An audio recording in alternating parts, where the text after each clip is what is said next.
Chapter 5 of Jungle Tales of Tarzan. This LibriVox is in the public domain. Jungle Tales of Tarzan by Edgar Rice Burroughs. Chapter 5 Tarzan and the Black Boy. Tarzan of the Apes sat at the foot of a great tree braiding a new grass rope. Beside him lay the frayed remnants of the old one, torn and severed by the fangs and talons of Sheeta, the panther. Only half the original rope was there, the balance having been carried off by the angry cat as he bounded away through the jungle with the noose still about his savage neck and the loose end dragging among the underbrush. Tarzan smiled as he recalled Sheeta's great rage, his frantic efforts to free himself from the entangling strands, his uncanny screams that were part hate, part anger, part terror. He smiled in retrospection at the discomfiture of his enemy, and in anticipation of another day as he added an extra strand to his new rope. This would be the strongest, the heaviest rope that Tarzan of the Apes ever had fashioned. Visions of Numa, the lion, straining futilely in its embrace thrilled the ape man. He was quite content, for his hands and his brain were busy. Content, too, were his fellows of the tribe of Kerchak, searching for food in the clearing and the surrounding trees about him. No perplexing thoughts of the future burdened their minds, and only occasionally, dimly arose recollections of the near past. They were stimulated to a species of brutal content by the delectable business of filling their bellies. Afterward they would sleep. It was their life, and they enjoyed it as we enjoy ours, you and I, as Tarzan enjoyed his. Possibly they enjoyed theirs more than we enjoy ours, for who shall say that the beasts of the jungle do not better fulfill the purposes for which they are created than does man, with his many excursions into strange fields and his contraventions of the laws of nature? And what gives greater content and greater happiness than the fulfilling of a destiny? As Tarzan worked, Gazan, Teeka's little balu, played about him while Teeka sought food upon the opposite side of the clearing. No more did Teeka, the mother, or Taug, the sullen sire, harbor suspicions of Tarzan's intentions toward their firstborn. Had he not courted death to save their Gazan from the fangs and talons of Sheeta? Did he not fondle and cuddle the little one with even as great a show of affection as Teeka herself displayed? Their fears were allayed, and Tarzan now found himself often in the role of nursemaid to a tiny anthropoid, an avocation which he found by no means irksome, since Gazan was a never failing fount of surprises and entertainment. Just now the apeling was developing those arboreal tendencies which were to stand him in such good stead during the years of his youth, when rapid flight into the upper terraces was of far more importance and value than his undeveloped muscles and untried fighting fangs. Backing off 15 or 20 feet from the bole of the tree beneath the branches of which Tarzan worked upon his rope, Gazan scampered quickly forward, scrambling nimbly upward to the lower limbs. Here he would squat for a moment or two, quite proud of his achievement, and then clamber to the ground again and repeat. Sometimes, quite often in fact, for he was an ape, his attention was distracted by other things, a beetle, a caterpillar, a tiny field mouse, and off he would go in pursuit. The caterpillars he always caught, and sometimes the beetles, but the field mice never. Now he discovered the tail of the rope upon which Tarzan was working. Grasping it in one small hand, he bounced away, for all the world like an animated rubber ball, snatching it from the ape man's hand and running off across the clearing. Tarzan leaped to his feet and was in pursuit in an instant, no trace of anger on his face or in his voice as he called to the roguish little balu to drop his rope. Straight toward his mother raced Gazan, and after him came Tarzan. Teeka looked up from her feeding, and in the first instant that she realized that Gazan was fleeing and that another was in pursuit, she bared her fangs and bristled; but when she saw that the pursuer was Tarzan, she turned back to the business that had been occupying her attention. At her very feet the ape man overhauled the balu, and though the youngster squealed and fought when Tarzan seized him, Teeka only glanced casually in their direction. No longer did she fear harm to her firstborn at the hands of the ape man. Had he not saved Gazan on 2 occasions?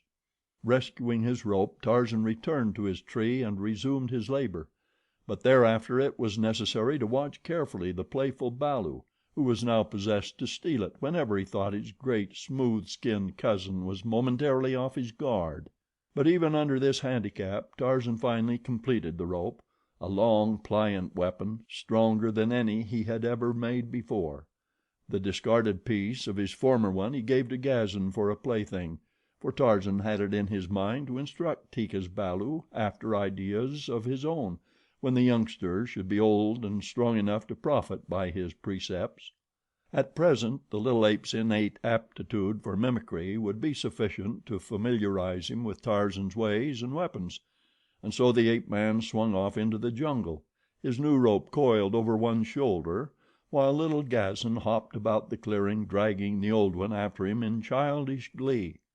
As Tarzan traveled, dividing his quest for food with one for a sufficiently noble quarry whereupon to test his new weapon, his mind often was upon Gazan.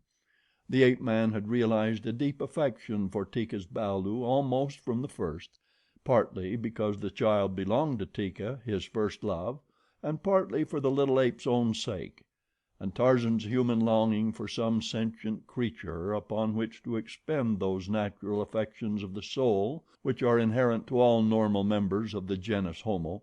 Tarzan envied Teeka. It was true that Gazan evidenced a considerable reciprocation of Tarzan's fondness for him, even preferring him to his own surly sire; but to Teeka the little one turned when in pain or terror, when tired or hungry. Then it was that Tarzan felt quite alone in the world, and longed desperately for one who should turn first to him for succor and protection. Taug had Teeka, Teeka had Gazan, and nearly every other bull and cow of the tribe of Kerchak had one or more to love and by whom to be loved. Of course Tarzan could scarcely formulate the thought in precisely this way. He only knew that he craved something which was denied him, something which seemed to be represented by those relations which existed between Teeka and her balu, and so he envied Teeka and longed for a balu of his own. He saw Sheeta and his mate with their little family of 3, and deeper inland toward the rocky hills, where one might lie up during the heat of the day in the dense shade of a tangled thicket close under the cool face of an overhanging rock, Tarzan had found the lair of Numa, the lion, and of Sabor, the lioness. Here he had watched them with their little balus, playful creatures, spotted, leopard like, and he had seen the young fawn with Bara, the deer, with Buto, the rhinoceros, its ungainly little one. Each of the creatures of the jungle had its own, except Tarzan. It made the ape man sad to think upon this thing, sad and lonely, but presently the scent of game cleared his young mind of all other considerations as, catlike, he crawled far out upon a bending limb above the game trail which led down to the ancient watering place of the wild things of this wild world. How many thousands of times had this great, old limb bent to the savage form of some bloodthirsty hunter in the long years that it had spread its leafy branches above the deep worn jungle path! Tarzan, the ape man, Sheeta, the panther, and Histah, the snake, it knew well. They had worn smooth the bark upon its upper surface. Today it was Horta, the boar, which came down toward the watcher in the old tree. Horta, the boar, whose formidable tusks and diabolical temper preserved him from all but the most ferocious or most famished of the largest carnivora. But to Tarzan meat was meat. Naught that was edible or tasty might pass a hungry Tarzan unchallenged and unattacked. In hunger, as in battle, the ape man outsavaged the dreariest denizens of the jungle. He knew neither fear nor mercy, except upon rare occasions when some strange, inexplicable force stayed his hand, a force inexplicable to him, perhaps, because of his ignorance of his own origin and of all the forces of humanitarianism and civilization that were his rightful heritage because of that origin. So today, instead of staying his hand until a less formidable feast found its way toward him, Tarzan dropped his new noose about the neck of Horta, the boar. It was an excellent test for the untried strands. The angered boar bolted this way and that; but each time the new rope held him where Tarzan had made it fast about the stem of the tree above the branch from which he had cast it. As Horta grunted and charged, slashing the sturdy jungle patriarch with his mighty tusks until the bark flew in every direction, Tarzan dropped to the ground behind him. In the ape man's hand was the long, keen blade that had been his constant companion since that distant day upon which chance had directed its point into the body of Bolgani, the gorilla, and saved the torn and bleeding man child from what else had been certain death. Tarzan walked in toward Horta, who swung now to face his enemy. Mighty and muscled as was the young giant, it yet would have appeared but the maddest folly for him to face so formidable a creature as Horta, the boar, armed only with a slender hunting knife. So it would have seemed to one who knew Horta even slightly, and Tarzan not at all. For a moment Horta stood motionless, facing the ape man. His wicked, deep-set eyes flashed angrily. He shook his lowered head. "Mud eater," jeered the ape man. "Wallower in filth. Even your meat stinks; but it is juicy and makes Tarzan strong. Today I shall eat your heart, O Lord of the great tusks, that it shall keep savage that which pounds against my own ribs." Horta, understanding nothing of what Tarzan said, was none the less enraged because of that. He saw only a naked man thing, hairless and futile, pitting his puny fangs and soft muscles against his own indomitable savagery, and he charged. Tarzan of the Apes waited until the upcut of a wicked tusk would have laid open his thigh, then he moved, just the least bit to one side, but so quickly that lightning was a sluggard by comparison, and as he moved he stooped low and with all the great power of his right arm drove the long blade of his father's hunting knife straight into the heart of Horta, the boar. A quick leap carried him from the zone of the creature's death throes, and a moment later the hot and dripping heart of Horta was in his grasp.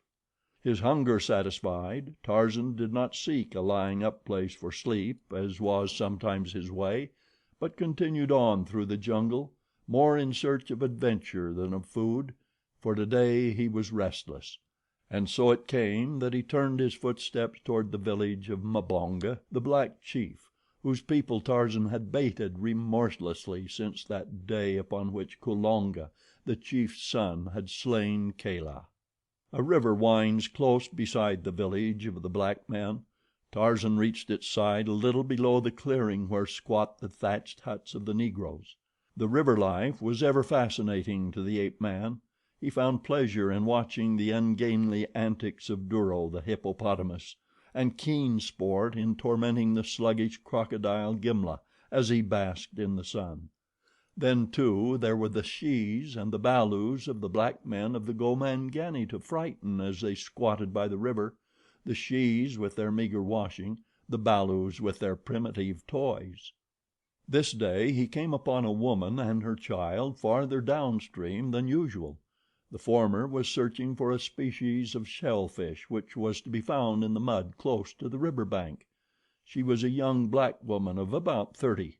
Her teeth were filed to sharp points, for her people ate the flesh of man. Her underlip was slit that it might support a rude pendant of copper which she had worn for so many years that the lip had been dragged downward to prodigious lengths, exposing the teeth and gums of her lower jaw. Her nose, too, was slit, and through the slit was a wooden skewer. Metal ornaments dangled from her ears and upon her forehead and cheeks. Upon her chin and the bridge of her nose were tattooings in colors that were mellowed now by age. She was naked except for a girdle of grasses about her waist. Altogether she was very beautiful in her own estimation, and even in the estimation of the men of Mbonga's tribe, though she was of another people, a trophy of war seized in her maidenhood by one of Mbonga's fighting men. Her child was a boy of 10, lithe, straight, and for a black, handsome. Tarzan looked upon the two from the concealing foliage of a nearby bush. He was about to leap forth before them with a terrifying scream. that he might enjoy the spectacle of their terror and their incontinent flight. But of a sudden a new whim seized him. Here was a balu fashioned as he himself was fashioned. Of course this one's skin was black; but what of it? Tarzan had never seen a white man. In so far as he knew, he was the sole representative of that strange form of life upon the earth. The black boy should make an excellent balu for Tarzan, since he had none of his own. He would tend him carefully, feed him well, protect him as only Tarzan of the Apes could protect his own, and teach him out of his half human, half bestial lore the secrets of the jungle from its rotting surface vegetation to the high tossed pinnacles of the forest's upper terraces. Tarzan uncoiled his rope and shook out the noose. The two before him, all ignorant of the near presence of that terrifying form, continued preoccupied in the search for shellfish, poking about in the mud with short sticks. Tarzan stepped from the jungle behind them. His noose lay open upon the ground beside him. There was a quick movement of the right arm and the noose rose gracefully into the air, hovered an instant above the head of the unsuspecting youth, then settled. As it encompassed his body below the shoulders, Tarzan gave a quick jerk that tightened it about the boy's arms, pinioning them to his sides. A scream of terror broke from the lad's lips, and as his mother turned, affrighted at his cry, she saw him being dragged quickly toward a great white giant who stood just beneath the shade of a nearby tree, scarcely a dozen long paces from her. With a savage cry of terror and rage, the woman leaped fearlessly toward the ape man. In her mien, Tarzan saw determination and courage which would shrink not even from death itself. She was very hideous and frightful even when her face was in repose, but convulsed by passion her expression became terrifyingly fiendish. Even the ape man drew back, but more in revulsion than fear. Fear he knew not. Biting and kicking was the black she's balu as Tarzan tucked him beneath his arm and vanished into the branches hanging low above him, just as the infuriated mother dashed forward to seize and do battle with him. And as he melted away into the depth of the jungle with his still struggling prize, he meditated upon the possibilities which might lie in the prowess of the Gomangani were the hes as formidable as the shes. Once at a safe distance from the despoiled mother and out of earshot of her screams and menaces, Tarzan paused to inspect his prize, now so thoroughly terrorized that he had ceased his struggles and his outcries. The frightened child rolled his eyes fearfully toward his captor until the white showed gleaming all about the irises. "I am Tarzan," said the ape man in the vernacular of the anthropoids. "I will not harm you. You are to be Tarzan's balu. Tarzan will protect you. He will feed you. The best in the jungle shall be for Tarzan's balu, for Tarzan is a mighty hunter. None need you fear, not even Numa the lion, for Tarzan is a mighty fighter. None so great as Tarzan, son of Kala. Do not fear." But the child only whimpered and trembled, for he did not understand the tongue of the great apes, and the voice of Tarzan sounded to him like the barking and growling of a beast. Then, too, he had heard stories of this bad, white forest god. It was he who had slain Kulonga and others of the warriors of Mbonga, the chief. It was he who entered the village stealthily, by magic in the darkness of the night, to steal arrows and poison and frighten the women and the children, and even the great warriors. Doubtless this wicked god fed upon little boys. Had his mother not said as much when he was naughty and she threatened to give him to the white god of the jungle if he were not good? The little black Tibo shook as with ague. "Are you cold, Go bu balu?" asked Tarzan, using the simian equivalent of black he baby in lieu of a better name. "The sun is hot. Why do you shiver?" Tibo could not understand, but he cried for his mamma and begged the great white god to let him go, promising always to be a good boy thereafter if his plea were granted. Tarzan shook his head. Not a word could he understand. This would never do. He must teach Go bu balu a language which sounded like talk. It was quite certain to Tarzan that Go bu balu's speech was not talk at all. It sounded quite as senseless as the chattering of the silly birds. It would be best, thought the ape man, quickly to get him among the tribe of Kerchak, where he would hear the Mangani talking among themselves. Thus he would soon learn an intelligible form of speech. Tarzan rose to his feet upon the swaying branch where he had halted far above the ground and motioned to the child to follow him; but Tibo only clung tightly to the bole of the tree and wept. Being a boy and a native African, he had, of course, climbed into trees many times before this; but the idea of racing off through the forest, leaping from one branch to another, as his captor, to his horror, had done when he had carried Tibo away from his mother, filled his childish heart with terror. Tarzan sighed. His newly acquired balu had much indeed to learn. It was pitiful that a balu of his size and strength should be so backward. He tried to coax Tibo to follow him, but the child dared not, so Tarzan picked him up and carried him upon his back. Tibo no longer scratched or bit. Escape seemed impossible. Even now, were he set upon the ground, the chance was remote, he knew, that he could find his way back to the village of Mbonga, the chief. Even if he could, there were the lions and the leopards and the hyenas, any one of which, as Tibo was well aware, was particularly fond of the meat of little black boys. So far, the terrible white god of the jungle had offered him no harm. He could not expect even this much consideration from the frightful, green eyed man eaters. It would be the lesser of two evils, then, to let the white god carry him away without scratching and biting, as he had done at first. As Tarzan swung rapidly through the trees, little Tibo closed his eyes in terror rather than look longer down into the frightful abysses beneath.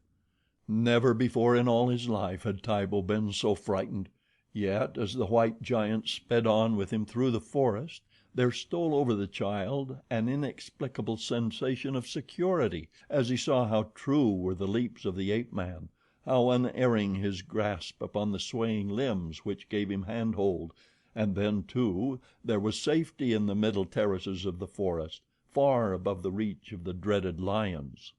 And so Tarzan came to the clearing where the tribe fed, dropping among them with his new balu clinging tightly to his shoulders. He was fairly in the midst of them before Tibo spied a single one of the great hairy forms, or before the apes realized that Tarzan was not alone. When they saw the little Gomangani perched upon his back, some of them came forward in curiosity, with upcurled lips and snarling mien. An hour before, little Tibo would have said that he knew the uttermost depths of fear; but now, as he saw these fearsome beasts surrounding him, he realized that all that had gone before was as nothing by comparison. Why did the great white giant stand there so unconcernedly? Why did he not flee before these horrid, hairy tree men fell upon them both and tore them to pieces? And then there came to Tibo a numbing recollection.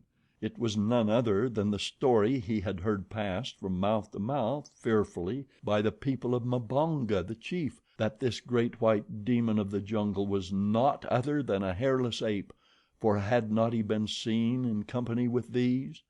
Tibo could only stare in wide-eyed horror at the approaching apes. He saw their beetling brows, their great fangs, their wicked eyes. He noted their mighty muscles rolling beneath their shaggy hides. Their every attitude and expression was a menace. Tarzan saw this too. He drew Tibo around in front of him. "This is Tarzan's Go bu balu," he said. "Do not harm him, or Tarzan will kill you," and he bared his own fangs in the teeth of the nearest ape. "It is a Gomangani," replied the ape. "Let me kill it. It is a Gomangani. The Gomangani are our enemies. Let me kill it." "Go away," snarled Tarzan. "I tell you, Gunto, it is Tarzan's balu. Go away, or Tarzan will kill you," and the ape man took a step toward the advancing ape. The latter sidled off, quite stiff and haughty, after the manner of a dog which meets another, and is too proud to fight and too fearful to turn his back and run. Next came Teeka, prompted by curiosity. At her side skipped little Gazan. They were filled with wonder like the others. But Teeka did not bare her fangs. Tarzan saw this and motioned that she approach. "Tarzan has a balu now," he said. "He and Teeka's balu can play together." "It is a Gomangani," replied Teeka. "It will kill my balu. Take it away, Tarzan." Tarzan laughed. "It could not harm Pamba, the rat," he said. "It is but a little balu, and very frightened. Let Gazan play with it." Teeka still was fearful, for with all their mighty ferocity the great anthropoids are timid; but at last, assured by her great confidence in Tarzan, she pushed Gazan forward toward the little black boy. The small ape, guided by instinct, drew back toward its mother, baring its small fangs and screaming in mingled fear and rage. Tibo, too, showed no signs of desiring a closer acquaintance with Gazan, so Tarzan gave up his efforts for the time. During the week which followed, Tarzan found his time much occupied. His balu was a greater responsibility than he had counted upon. Not for a moment did he dare leave it, since of all the tribe Teeka alone could have been depended upon to refrain from slaying the hapless black had it not been for Tarzan's constant watchfulness. When the ape man hunted, he must carry Go bu balu about with him. It was irksome, and then the little black seemed so stupid and fearful to Tarzan. It was quite helpless against even the lesser of the jungle creatures.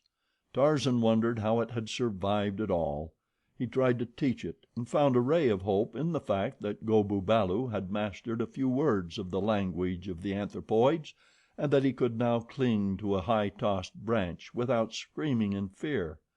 But there was something about the child which worried Tarzan. He often had watched the blacks within their village. He had seen the children playing, and always there had been much laughter; but little Go bu balu never laughed. It was true that Tarzan himself never laughed.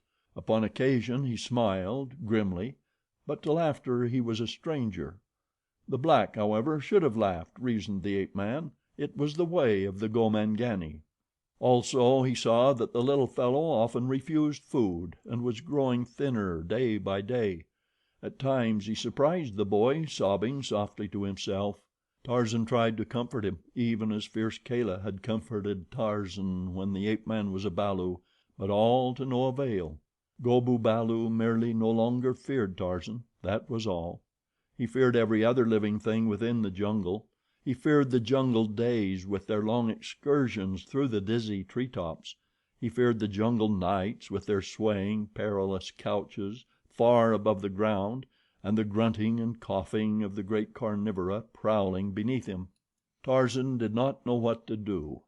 His heritage of English blood rendered it a difficult thing even to consider a surrender of his project, though he was forced to admit to himself that his balu was not all that he had hoped. Though he was faithful to his self imposed task, and even found that he had grown to like Go bu balu, he could not deceive himself into believing that he felt for it that fierce heat of passionate affection which Teeka revealed for Gazan, and which the black mother had shown for Go bu balu. The little black boy, from cringing terror at the sight of Tarzan, passed by degrees into trustfulness and admiration. Only kindness had he ever received at the hands of the great white devil god, yet he had seen with what ferocity his kindly captor could deal with others. He had seen him leap upon a certain he ape which persisted in attempting to seize and slay Go bu balu. He had seen the strong white teeth of the ape man fastened in the neck of his adversary, and the mighty muscles tensed in battle. He had heard the savage, bestial snarls and roars of combat, and he had realized with a shudder that he could not differentiate between those of his guardian and those of the hairy ape. He had seen Tarzan bring down a buck, just as Numa the lion might have done, leaping upon its back and fastening his fangs in the creature's neck. Tibo had shuddered at the sight, but he had thrilled too, and for the first time there entered his dull, negroid mind a vague desire to emulate his savage foster parent. But Tibo, the little black boy, lacked the divine spark which had permitted Tarzan, the white boy, to benefit by his training in the ways of the fierce jungle.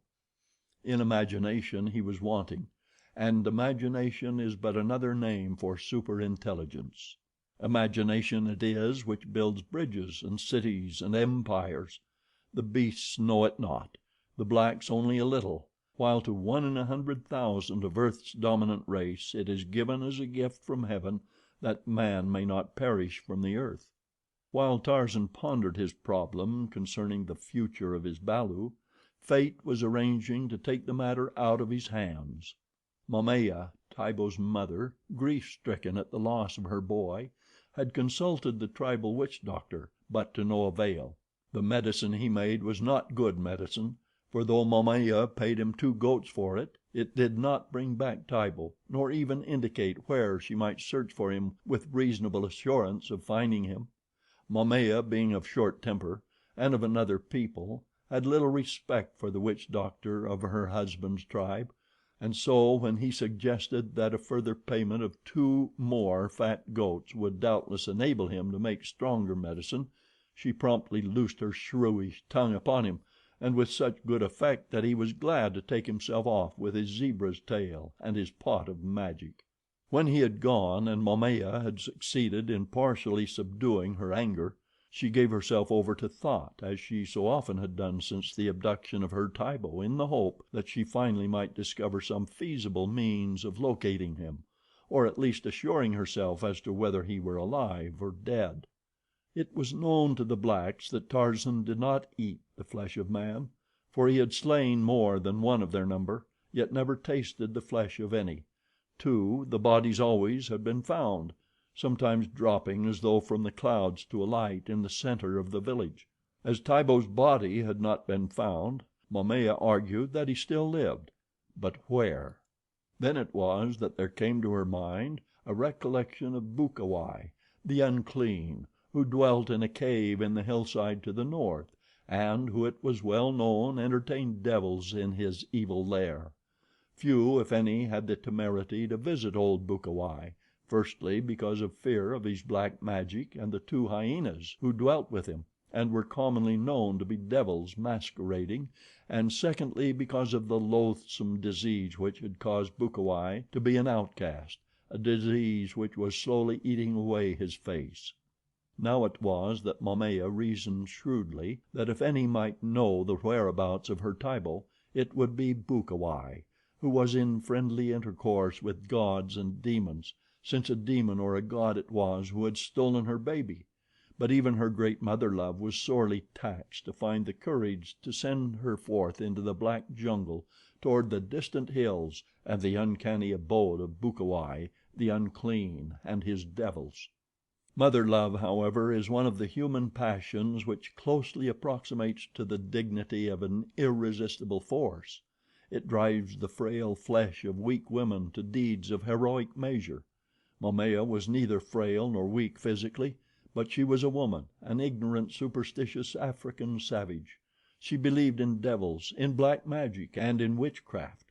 To Momaya the jungle was inhabited by far more terrifying things than lions and leopards, horrifying, nameless things which possessed the power of wreaking frightful harm under various innocent guises. From one of the warriors of the village, whom she knew to have once stumbled upon the lair of Bukawai, the mother of Tibo learned how she might find it. Near a spring of water which rose in a small rocky canyon between 2 hills, the easternmost of which was easily recognizable because of a huge granite boulder which rested upon its summit. The westerly hill was lower than its companion, and was quite bare of vegetation except for a single mimosa tree which grew just a little below its summit. These 2 hills, the man assured her, could be seen for some distance before she reached them, and together formed an excellent guide to her destination. He warned her, however, to abandon so foolish and dangerous an adventure, emphasizing what she already quite well knew, that if she escaped harm at the hands of Bukawai and his demons, the chances were that she would not be so fortunate with the great carnivora of the jungle through which she must pass going and returning. The warrior even went to Momaya's husband, who, in turn, having little authority over the vixenish lady of his choice, went to Mbonga, the chief. The latter summoned Momaya, threatening her with the direst punishment should she venture forth upon so unholy an excursion. The old chief's interest in the matter was due solely to that age old alliance which exists between church and state. The local witch doctor, knowing his own medicine better than any other knew it, was jealous of all other pretenders to accomplishments in the black art.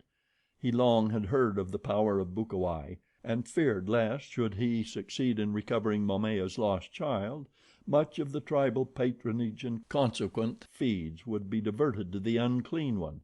As Mbonga received, as chief, a certain proportion of the witch doctor's fees, and could expect nothing from Bukawai, his heart and soul were, quite naturally, wrapped up in the orthodox church. But if Momaya could view with intrepid heart an excursion into the jungle, and a visit to the fear-haunted abode of Bukawai, she was not likely to be deterred by threats of future punishment at the hands of old Mbonga, whom she secretly despised. Yet she appeared to accede to his injunctions, returning to her hut in silence.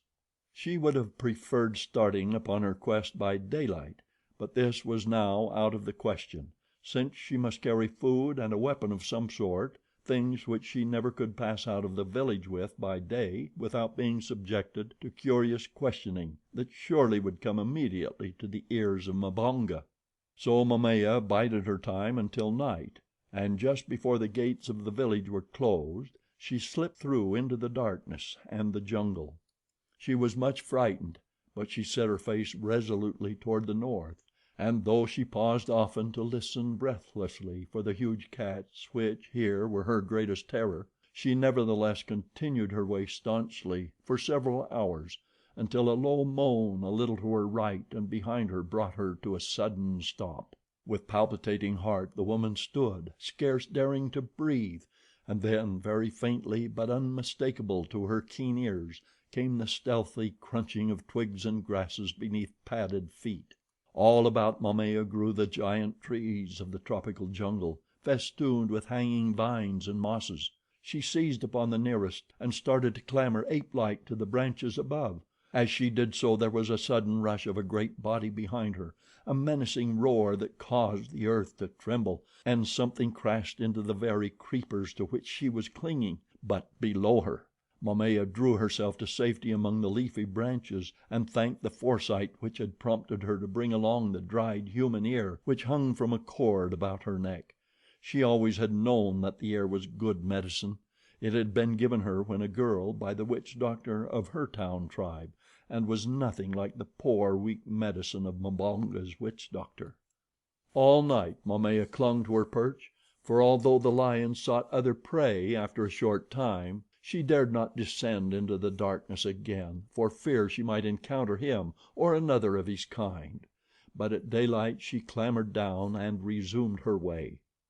Tarzan of the Apes, finding that his balu never ceased to give evidence of terror in the presence of the apes of the tribe, and also that most of the adult apes were a constant menace to Go bu balu's life, so that Tarzan dared not leave him alone with them, took to hunting with the little black boy farther and farther from the stamping grounds of the anthropoids. Little by little his absences from the tribe grew in length as he wandered farther away from them, until finally he found himself a greater distance to the north than he ever before had hunted, and with water and ample game and fruit he felt not at all inclined to return to the tribe. Little Go bu balu gave evidences of a greater interest in life, an interest which varied in direct proportion to the distance he was from the apes of Kerchak. He now trotted along behind Tarzan when the ape man went upon the ground, and in the trees he even did his best to follow his mighty foster parent. The boy was still sad and lonely. His thin, little body had grown steadily thinner since he had come among the apes, for while as a young cannibal he was not over nice in the matter of diet, he found it not always to his taste to stomach the weird things which tickled the palates of epicures among the apes. His large eyes were very large indeed now, his cheeks sunken and every rib of his emaciated body plainly discernible to whomsoever should care to count them. Constant terror perhaps had had as much to do with his physical condition as had improper food. Tarzan noticed the change and was worried. He had hoped to see his balu wax sturdy and strong. His disappointment was great. In only one respect did Go bu balu seem to progress. He readily was mastering the language of the apes. Even now he and Tarzan could converse in a fairly satisfactory manner by supplementing the meager ape speech with signs. But for the most part Go bu balu was silent other than to answer questions put to him. His great sorrow was yet too new and too poignant to be laid aside even momentarily.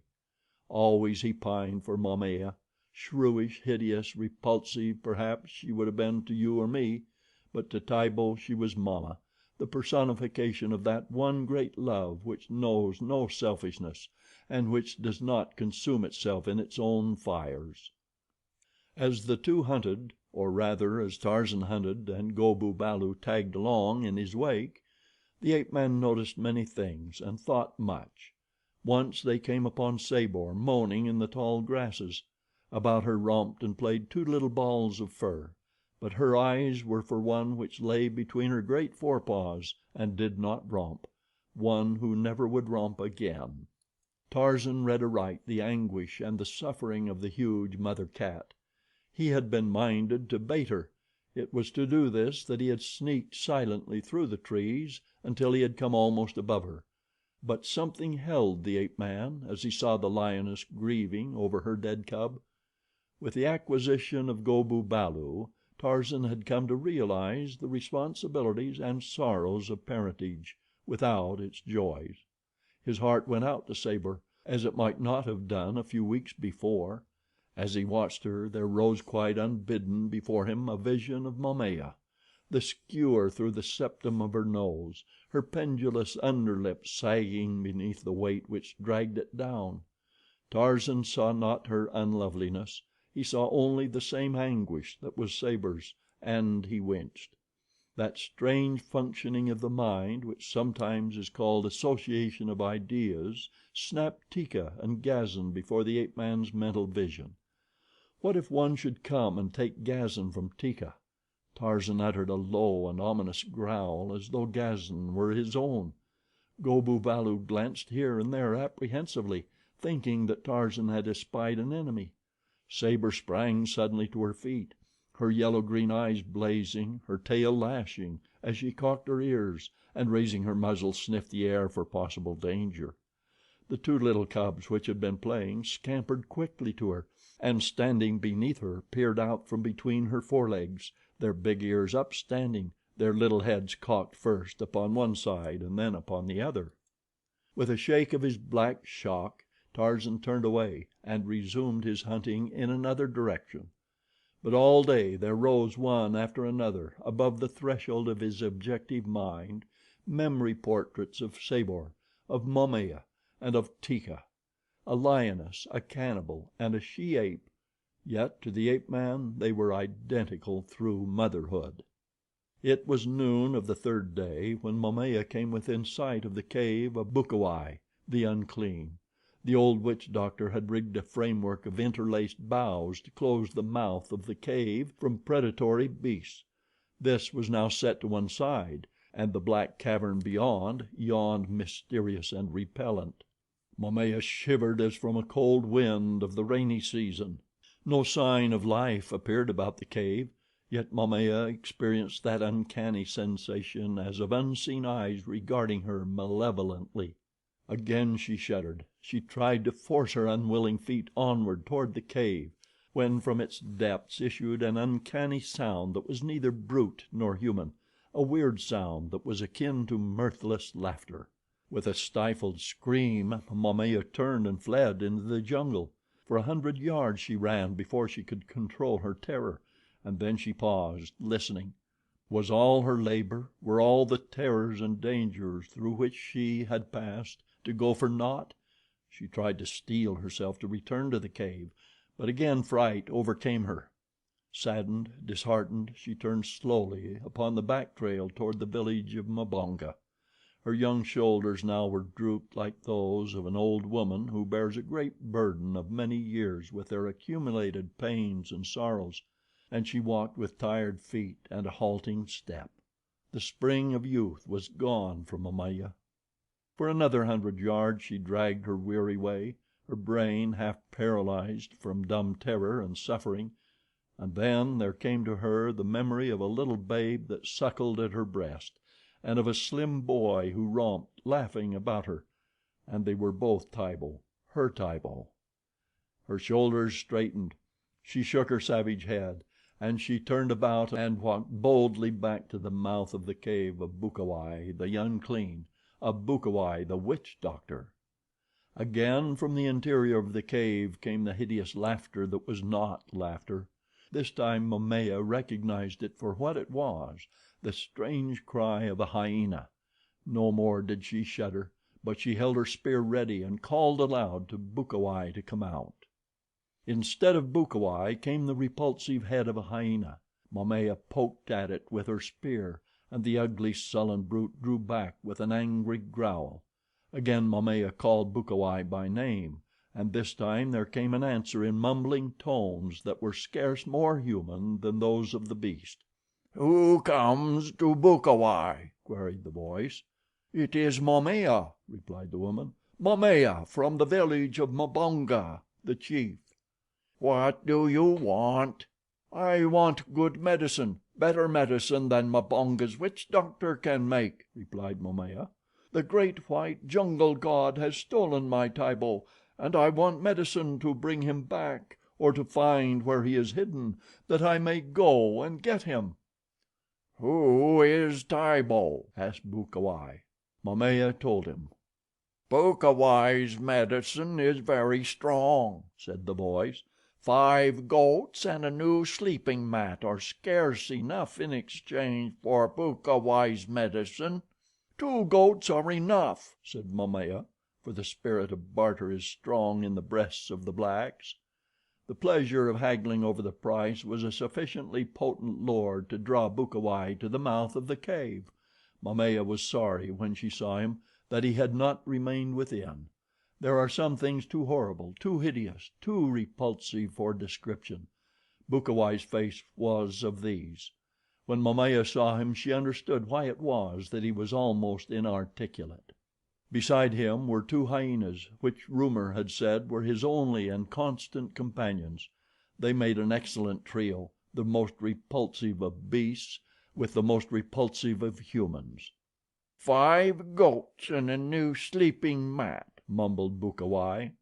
"2 fat goats and a sleeping mat." Momaya raised her bid, but Bukawai was obdurate. He stuck for the 5 goats and the sleeping mat for a matter of half an hour, while the hyenas sniffed and growled and laughed hideously. Momaya was determined to give all that Bukawai asked if she could do no better, but haggling is second nature to black barterers, and in the end it partly repaid her, for a compromise finally was reached which included 3 fat goats, a new sleeping mat, and a piece of copper wire. "Come back tonight," said Bukawai, "when the moon is 2 hours in the sky. Then will I make the strong medicine which shall bring Tibo back to you. Bring with you the 3 fat goats, the new sleeping mat, and the piece of copper wire the length of a large man's forearm." "I cannot bring them," said Momaya. "You will have to come after them. When you have restored Tibo to me you shall have them all at the village of Mbonga." Bukawai shook his head. "I will make no medicine," he said, "until I have the goats and the mat and the copper wire." Momaya pleaded and threatened, but all to no avail. Finally she turned away and started off through the jungle toward the village of Mbonga. How she could get 3 goats and a sleeping mat out of the village and through the jungle to the cave of Bukawai she did not know, but that she would do it somehow she was quite positive. She would do it or die. Tibo must be restored to her. Tarzan, coming lazily through the jungle with little Go bu balu, caught the scent of Bara, the deer.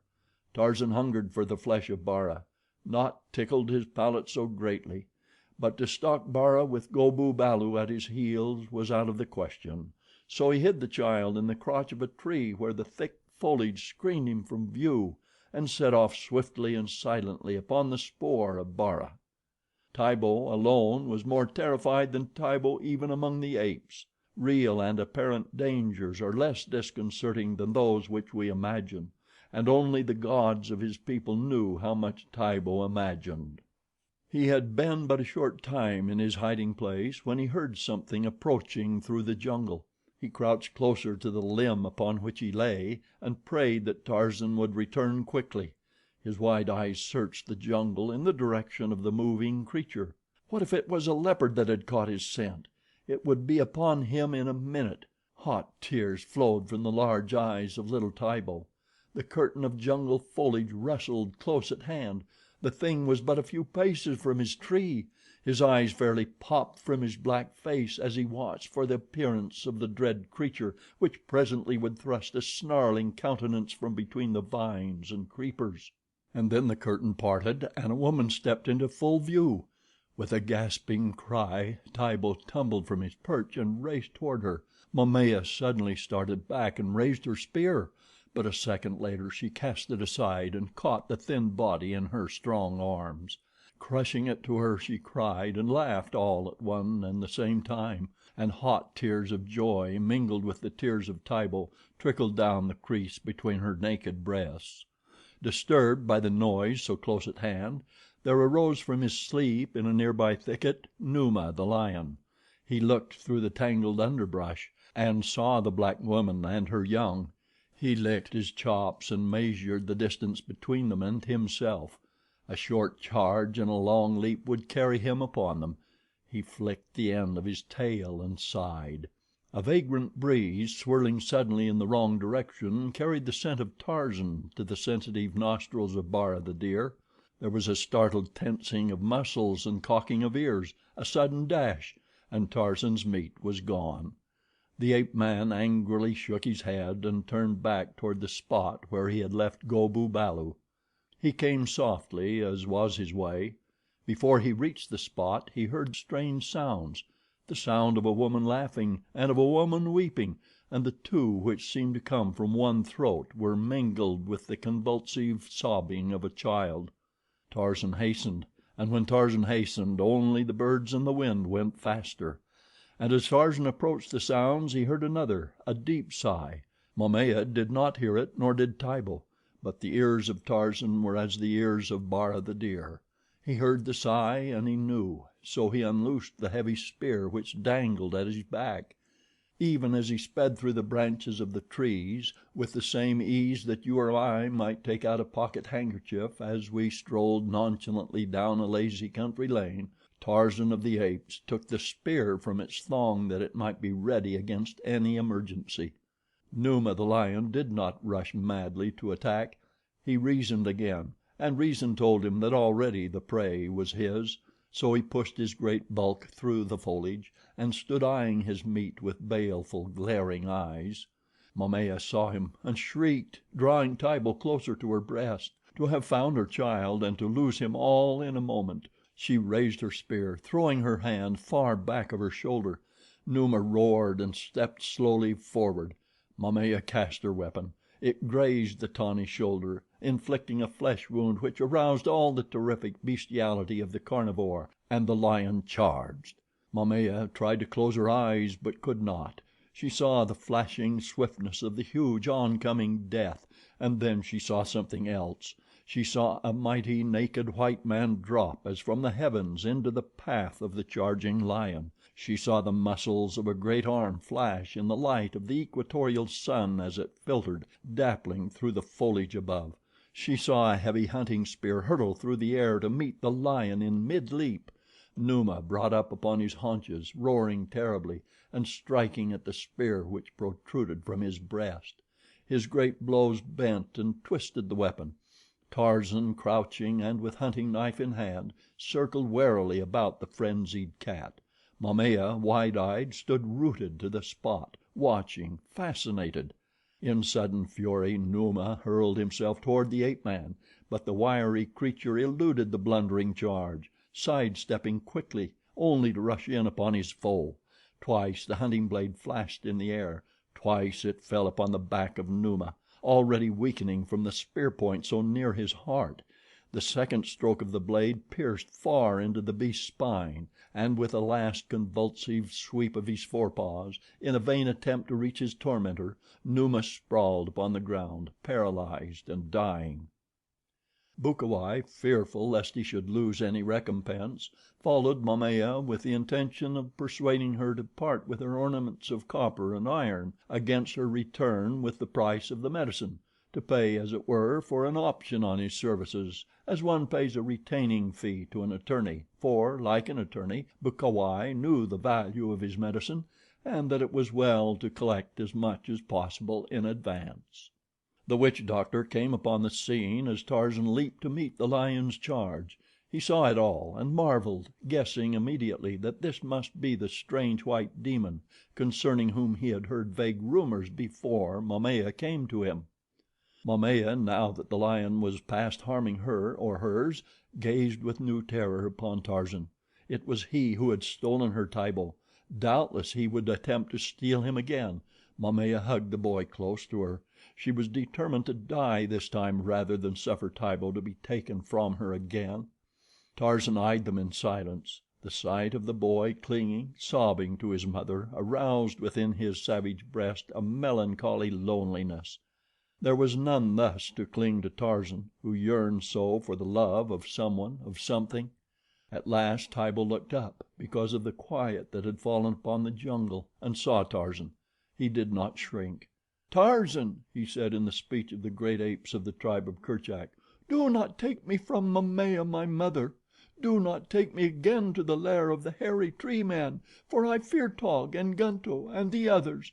Let me stay with Momaya, O Tarzan, god of the jungle. Let me stay with Momaya, my mother, and to the end of our days we will bless you and put food before the gates of the village of Mbonga, that you may never hunger." Tarzan sighed.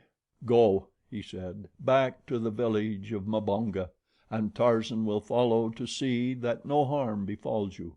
Tibo translated the words to his mother, and the two turned their backs upon the ape man and started off toward home. In the heart of Momaya was a great fear and a great exultation, for never before had she walked with God, and never had she been so happy. She strained little Tibo to her, stroking his thin cheek. Tarzan saw and sighed again. "For Teeka there is Teeka's balu," he soliloquized. "For Sabor there are balus, and for the she Gomangani, and for Bara, and for Manu, and even for Pamba the rat; but for Tarzan there can be none, neither a she nor a balu. Tarzan of the Apes is a man, and it must be that man walks alone." Bukawai saw them go, and he mumbled through his rotting face, swearing a great oath that he would yet have the 3 fat goats, the new sleeping mat, and the bit of copper wire. Chapter 6